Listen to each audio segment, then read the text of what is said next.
ये आकाशवाणी रायपुर है। प्रादेशिक समाचार बुलेटिन के साथ मैं शुभ्रा भट्टाचार्य।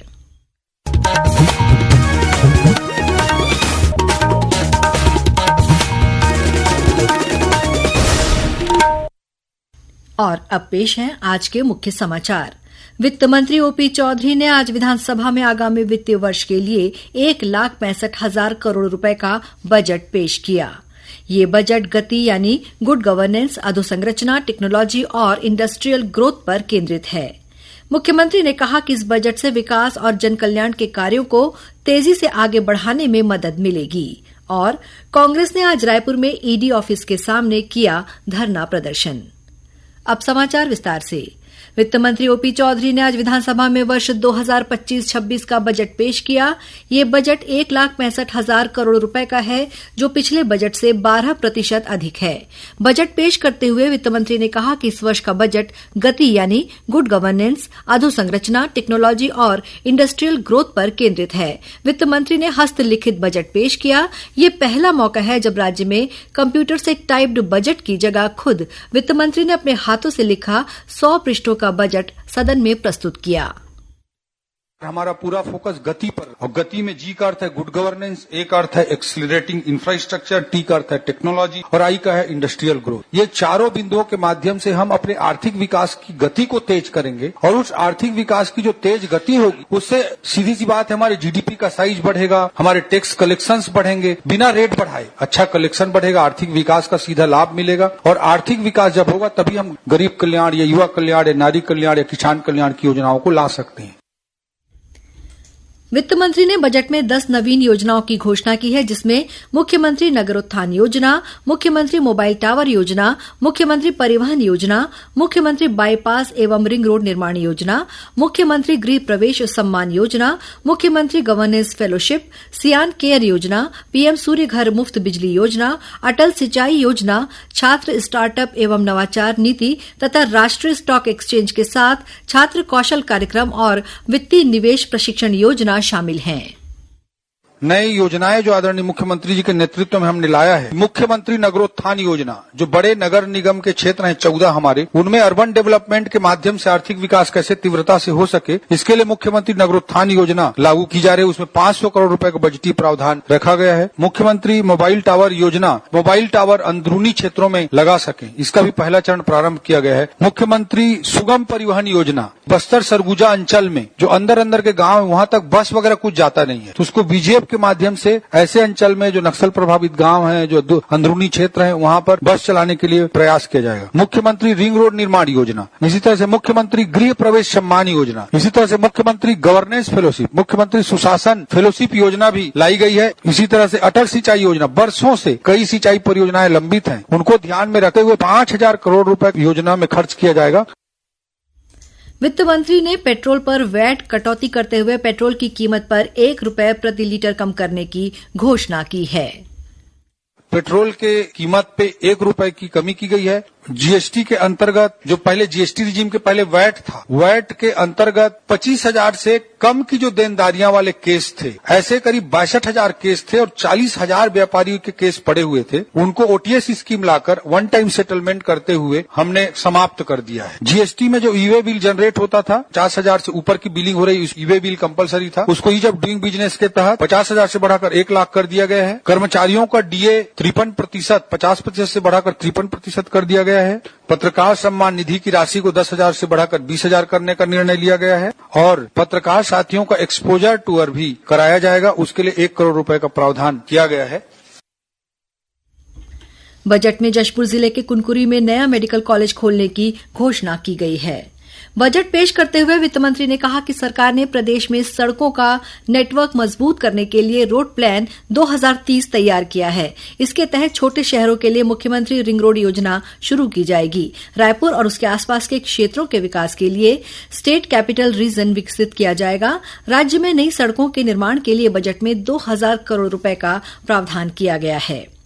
प्रदेश में अब जिलों की अलग से जीडीपी की गणना की जाएगी। इसके अलावा नवा रायपुर में फार्मास्यूटिकल तथा जांजगीर चांपा में स्मार्ट इंडस्ट्रियल पार्क बनाया जाएगा। नवा रायपुर में राष्ट्रीय फैशन प्रौद्योगिकी संस्थान यानी निफ्ट की स्थापना की जाएगी। इसके अलावा प्रदेश में 12 नए शासकीय नर्सिंग कॉलेज और 6 नए शासकीय फिजियोथेरेपी कॉलेज स्थापित किए जाएंगे। राज्य को नेचुरोपैथी हब के रूप में विकसित करने के उद्देश्य से बस्तर, रायगढ़, मनेन्द्रगढ़ और जशपुर में योग तथा प्राकृतिक चिकित्सा केंद्र स्थापित किए जाएंगे। दलहन तिलहन फसलों को प्रधानमंत्री अन्नदाता आय संरक्षण अभियान के तहत समर्थन मूल्य पर खरीदा जाएगा। बजट में बस्तर ओलंपिक के साथ ही बस्तर मड़ई और बस्तर में मैराथन के लिए भी प्रावधान किया गया है। प्रादेशिक समाचार आप आकाशवाणी रायपुर से सुन रहे हैं। छत्तीसगढ़ की खबरों से है आपका वास्ता और खबरों की विश्वसनीयता से है हमारा वास्ता। आकाशवाणी समाचार रायपुर के प्रादेशिक समाचार बुलेटिन के साथ ही हमारे समसामयिक कार्यक्रम आप रेडियो के अलावा अपने मोबाइल पर भी सुन सकते हैं। आकाशवाणी समाचार फेसबुक, ट्विटर और यूट्यूब पर भी उपलब्ध है। हमारा Facebook page Chhattisgarh news on AIR, Twitter handle CGAIR news और हमारा यूट्यूब चैनल है छत्तीसगढ़ AIR न्यूज। तो अब रेडियो के साथ ही और अब आगे बढ़ते हैं बाकी के समाचारों की ओर।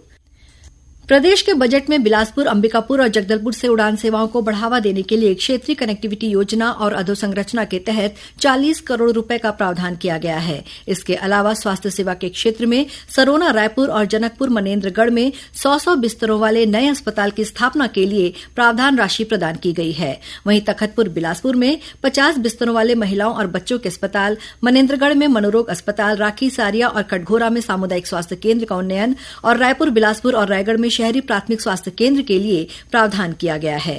बजट में शहरी क्षेत्रों में 150 आंगनबाड़ी भवनों और ग्रामीण क्षेत्रों में 1200 आंगनबाड़ी भवन निर्माण के लिए 40 करोड़ रुपए का प्रावधान किया गया है। वित्त मंत्री ने कहा कि प्रदेश में 17 नए नालंदा पुस्तकालयों को मंजूरी दी जाएगी। इसके अलावा बलौदाबाजार, भाटापारा, धमतरी, महासमुंद, जांजगीर चांपा और जशपुर में 5 नए साइबर पुलिस थाने और कोरबा, जांजगीर चांपा तथा सूरजपुर में 3 नए महिला पुलिस थाने स्थापित किए जाएंगे। नवा रायपुर में एकीकृत कमांड और नियंत्रण केंद्र के उन्नयन, संचालन और रखरखाव के लिए 40 करोड़ रुपए और एक नए पावर सब स्टेशन के लिए 20 करोड़ रुपए का प्रावधान किया गया है। बजट में रायपुर में राष्ट्रीय स्तर की एकीकृत खाद्य और औषधि प्रयोगशाला की स्थापना के लिए 47 करोड़ रुपए का प्रावधान भी किया गया है।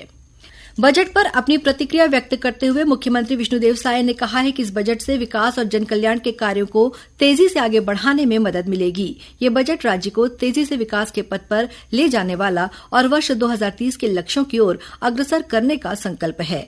इससे नवाचार, अधोसंरचना और समावेशी विकास को बढ़ावा मिलेगा तथा राज्य की अर्थव्यवस्था मजबूत होगी।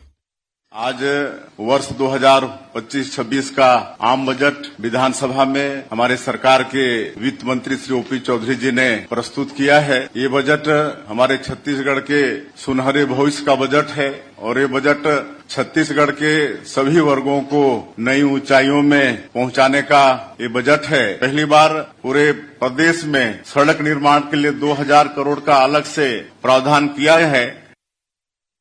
दूसरी ओर कांग्रेस ने इस बजट को निराशाजनक बजट बताया है। पूर्व मुख्यमंत्री भूपेश बघेल ने सोशल मीडिया में लिखा है कि इस बजट में कुछ नहीं है, न किसानों के लिए कोई योजना है, न बेरोजगारों के लिए कोई योजना है और न ही महंगाई कम करने के लिए कोई कार्य योजना है।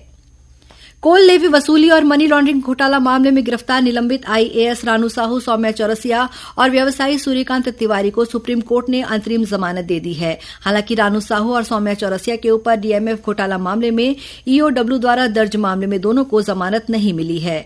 आज कोल लेवी वसूली और मनी लॉन्ड्रिंग घोटाला मामले में सुप्रीम कोर्ट ने कहा कि इसकी जांच में काफी समय लगेगा, इसलिए समय लेने वाली प्रक्रिया को ध्यान में रखते हुए याचिकाकर्ताओं को अंतरिम जमानत पर रिहा करना उचित समझते हैं। प्रवर्तन निदेशालय ED द्वारा की जा रही कार्रवाई के विरोध में प्रदेश अध्यक्ष दीपक बैज के नेतृत्व में कांग्रेस के पदाधिकारियों और कार्यकर्ताओं ने आज राजधानी रायपुर में ED ऑफिस के सामने धरना प्रदर्शन किया। दूसरी ओर ED ने आज कांग्रेस के प्रभारी महामंत्री मलकीत सिंह गेंदू से कांग्रेस भवन निर्माण में उपयोग की गई राशि के संबंध में पूछताछ की। अंत में मुख्य समाचार एक बार फिर। वित्त मंत्री ओपी चौधरी ने आज विधानसभा में आगामी वित्तीय वर्ष के लिए 1,65,000 करोड़ रुपए का बजट पेश किया। ये बजट गति यानी गुड गवर्नेंस, अधोसंरचना, टेक्नोलॉजी और इंडस्ट्रियल ग्रोथ पर केंद्रित है। मुख्यमंत्री ने कहा कि इस बजट से विकास और जनकल्याण के कार्यों को तेजी से आगे बढ़ाने में मदद मिलेगी। और कांग्रेस ने आज रायपुर में ईडी ऑफिस के सामने किया धरना प्रदर्शन। इसी के साथ प्रादेशिक समाचार बुलेटिन समाप्त हुआ। नमस्कार।